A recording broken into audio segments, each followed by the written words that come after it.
दोस्तों नमस्कार। स्वागत है आपका हमारे YouTube चैनल पर। दोस्तों देश में इस वक्त एक नाम बहुत चर्चा में है और चर्चा में यूं ही नहीं, देश की जनता उस शख्स को बहुत ही उम्मीद भरी नजरों से भी देख रही है। जी हां, बहुत ही उम्मीद भरी नजरों से। उस शख्स को लोग अब यहां तक कहने लगे हैं कि यही शख्स है जिसे हम रीढ़ वाला व्यक्ति कहते हैं, रीढ़ वाला आदमी कहने लगे हैं। ऐसा व्यक्ति जो रीढ़ वाले व्यक्ति के नाम से देश में प्रसिद्ध हो चुका है। आप सोच रहे होंगे ऐसा क्या नाम आ गया, कौन है ऐसा? जी हां, बिल्कुल, जी हां, ये नाम है भारत के सीरियाई चंद्रचूड़ जी का। वो नाम जिस पर भारत की जनता को भरोसा होने लगा है कि अब सुप्रीम कोर्ट में भी फैसले ठीक ठाक होने लगे हैं, ईमानदारी से होने लगे हैं। जो पिछले कुछ समय से माननीय सुप्रीम कोर्ट पर जनता का भरोसा कुछ कम होने लगा था, उसको लेकर कुछ आवाजें भी उठने लगी थी, खासकर गोगोई साहब के बाद। जब उनको राज्यसभा सांसद बनाया गया, उसके बाद सुप्रीम कोर्ट पर कुछ आवाजें लोगों की उठने लगी थी। क्या वास्तव में वहां ईमानदार से काम हो रहा है या किसी के सह पर सब कुछ हो रहा है? लेकिन रीढ़ वाले जज ने तो साहब कमाल कर दिया। जैसी जनता ने सोचा भी नहीं होगा कि क्या कोई ऐसा जज भी आएगा जो इस सरकार से सीधे सीधे टक्कर लेगा। आपको बता दें, ये मामला है दिल्ली के दंगों का। जी हाँ, जमुना पार में जो दंगे हुए थे, उस वक्त अमित शाह नए गृह मंत्री बने थे और ये दंगों में काफी लोग मारे भी गए थे।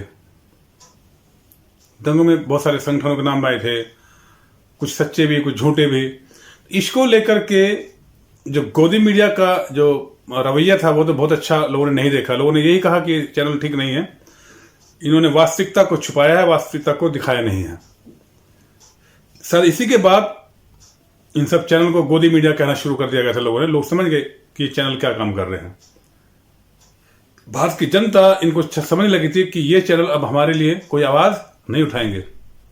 इनको आवाज उठानी तो केवल सरकार के लिए, सरकार के पक्ष में बस, और दूसरी जनता के मुद्दों से, जनता के सरोकार से इनको कोई सरोकार, जनता की समस्याओं से इनको कोई सरोकार नहीं है। अब डीएसआई चंद्रचूड़ साहब ने कहा है, ये मामला बहुत ही इंपॉर्टेंट है और बता दें आपको, ये बहुत बड़ा तमाचा है सरकार के मुंह पर, भारत सरकार के ऊपर। एक बहुत सीनियर जर्नलिस्ट हैं, पत्रकार हैं, एनके सिंह साहब, उन्होंने दीपक शर्मा जी के प्रोग्राम में भी कहा है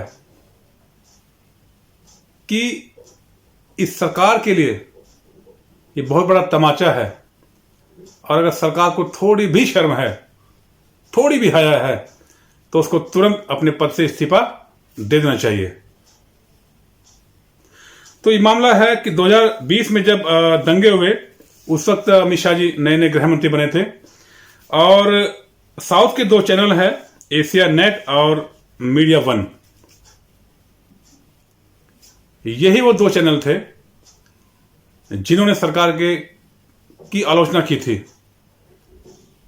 सरकार का जो कामकाज को लेकर, दिल्ली दंगों के कामकाज को लेकर, सरकार के कामकाज को लेकर के इन दोनों चैनल ने सरकार की बहुत आलोचना की थी, गृह मंत्री की बहुत आलोचना की थी। क्योंकि दिल्ली पुलिस गृह मंत्रालय के अधीन है, तमाम फोर्सेस भी गृह मंत्रालय के अधीन है, पैरामिलिट्री फोर्सेस। तो इन चैनलों ने सरकार से इस पर कई सवाल पूछे थे, सरकार के रवैये को ढुलमुल बताया था कि दिल्ली दंगों में सरकार का रवैया बहुत ठीक नहीं रहा है, जिससे दंगे ज्यादा हुए, बढ़ के ज्यादा लोग मारे गए।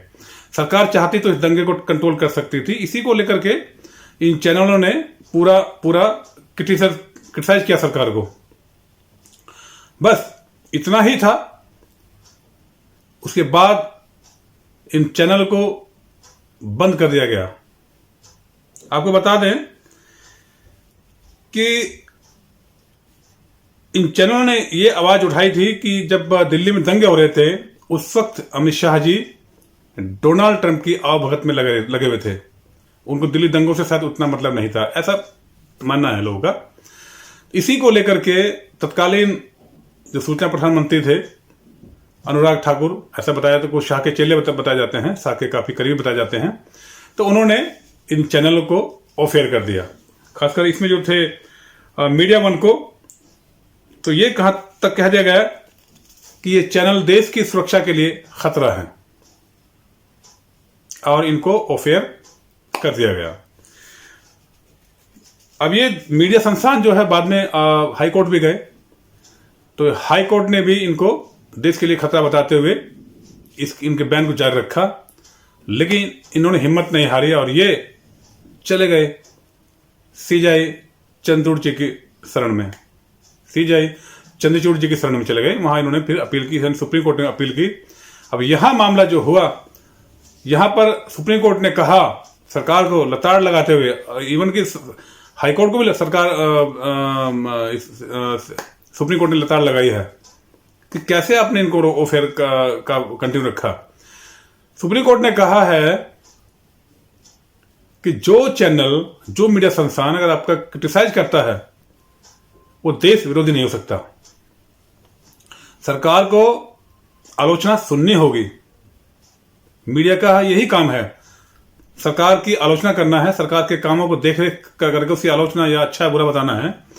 तो सरकार को आलोचना सुननी ही हो, चाहे कोई सरकार हो, देश की हो चाहे प्रदेश की हो, सरकार को मीडिया की आलोचना सुनना चाहिए। अब सुप्रीम कोर्ट ने इन चैनल्स को ऑन एयर करने का सरकार को आदेश दिया है। तो मीडिया संस्थानों पर सरकार का जो कब्जा है वो तो आप देखते ही हैं कि जो गोदी मीडिया है वो दिन भर योगी मोदी ये कर रहे हैं, मोदी वो कर रहे हैं, हिंदू मुस्लिम, बस इसी को लेकर के उनका है। आपको बता दें, इसके अलावा गोदी मीडिया पे शायद आपको कुछ नहीं मिलेगा। एक तो चैनल ऐसा है, एक चैनल तो 100% ऐसा है जो उसको केवल रूस यूक्रेन बस, उसके अलावा देश से उसको कोई लेना देना नहीं है। तो सरकार को क्रिटिसाइज सुनना चाहिए, अपना क्रिटिसिज्म सुनना चाहिए। अगर पब्लिक कुछ आवाज उठा रही है, कोई मीडिया संस्थान उठा रही है, उसको देखिए, उसका प्रयास कीजिए, उसको ठीक करने का प्रयास कीजिए। ये नहीं कि उसको ये देशद्रोही साबित कर दो, ऐसा सुप्रीम कोर्ट का कहना है। तो सुप्रीम कोर्ट ने एक ऐतिहासिक फैसला देते हुए कहा है कि सरकार को क्रिटिसाइज अगर कोई करता है उसको मानना पड़ेगा, उस पर ध्यान देना होगा, उसमें सुधार करना होगा। आप किसी ब्रॉडकास्ट चैनल को ऑफ एयर नहीं कर सकते। तो सुप्रीम कोर्ट ने ये आदेश दे दिया सरकार को कि इस चैनल को फिर से ऑन एयर किया जाए, इसका लाइसेंस रिन्यू किया जाए। अब इस बात को लेकर के जनता काफी कुछ कह रही है कि सरकार के मुंह पर तमाचा है, मोदी के मुंह पर तमाचा है, ये है वो, बहुत सारी बातें इस वक्त पब्लिक में हो रही है। तो खैर 9 सालों में पहली बार, आपको बता दें, 9 सालों में पहली बार ऐसा हुआ है कि जब सरकार को इतनी बड़ी बेइज्जती सहनी पड़ी है।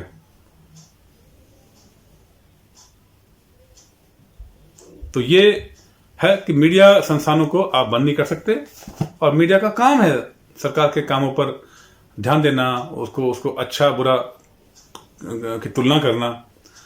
तो इसी को लेकर के सुप्रीम कोर्ट ने आदेश दिया है। और आपको मानिए कि जब से ये आदेश आया है, अमित शाह जी को शायद नींद नहीं आ रही होगी। उनको ये चिंता, क्योंकि इन साहब को, रीड वाले जज साहब को अभी इन जो 19 के चुनाव हैं उसके बाद तक रहना है। बस यही चिंता उनको खाई जा रही है कि इनको अब क्या किया जाए, कैसे किया जाए। आज की वीडियो में इतना ही, फिर मिलेंगे एक नई वीडियो के साथ, तब तक के लिए।